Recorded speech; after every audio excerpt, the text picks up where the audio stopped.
Elles viennent de part et d'autre dans la ville de Yaoundé. Ce qu'elles ont en commun, avoir été opérées des fistules obstétricales. Je suis Madame Messina Beira Michael, opérée de la fistule obstétricale vésico-vaginale en 2013 par le professeur Dereux.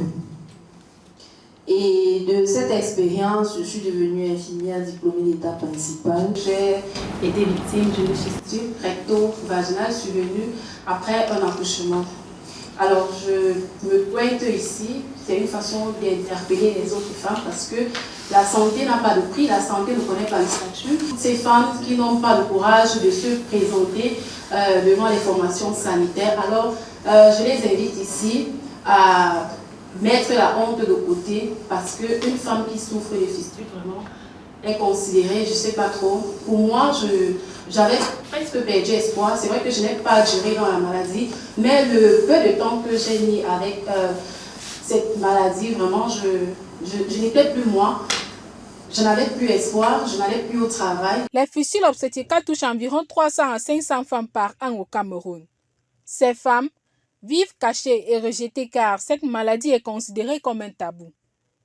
Une exclusion sociale si violente qu'elle pousse parfois au désespoir. Si vous regardez les publications que nous avons faites, 10% de femmes ont dit qu'elles avaient pensé à se suicider comme solution à leurs problèmes. Et au moins une femme sur 3 vont vous dire qu'elle avait tendance à se cacher lorsqu'elle avait le problème de fistule. C'est pour redonner le sourire à ces femmes que le centre hospitalier universitaire de Yaoundé a, à travers une campagne, opéré gratuitement 20 femmes en une semaine de fistule obstétricale. Ceci après une précédente campagne où 34 autres en ont bénéficié. Donc tout s'est bien passé. Vous avez constaté vous-même que les patients ont le sourire au visage. Le CHU a fait du traitement et de la prévention de ces fistules un point d'action très fort. C'est une chirurgie qui coûte environ 200 à 500 000 francs CFA selon les cas.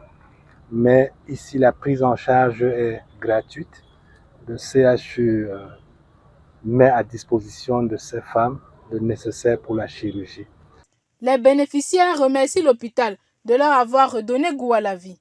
Et ma joie a été que lorsque je suis sortie de cette salle, lorsque je me remettais, la joie de l'équipe, donc la complicité qu'il y avait entre le professeur et ses docteurs et ses étudiants, vraiment, je me suis sentie à 50% guérie. Donc, j'étais déjà guérie, ça dit que le reste, je disais que le reste là, ce sont les détails.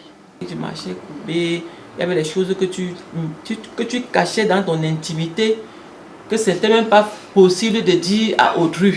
C'est-à-dire que c'était une vie où tu vivais seul. Parfois, ton partenaire n'est même pas tellement au courant de ce que tu vis. Parce que tu vas le faire plaisir en montrant souvent la bonne face. Alors que peut-être ce n'est pas toujours ça. Je dis que je suis libérée dans mon esprit. Je me sens redonnée femme. Dans tous les sens, je me sens vraiment redonnée femme dans toutes les vertus. Parce que avant, même devant d'autres femmes, tu n'avais même pas le courage de témoigner. Parce que c'était mystifié, tu étais sorcière, tu n'es pas sorcière.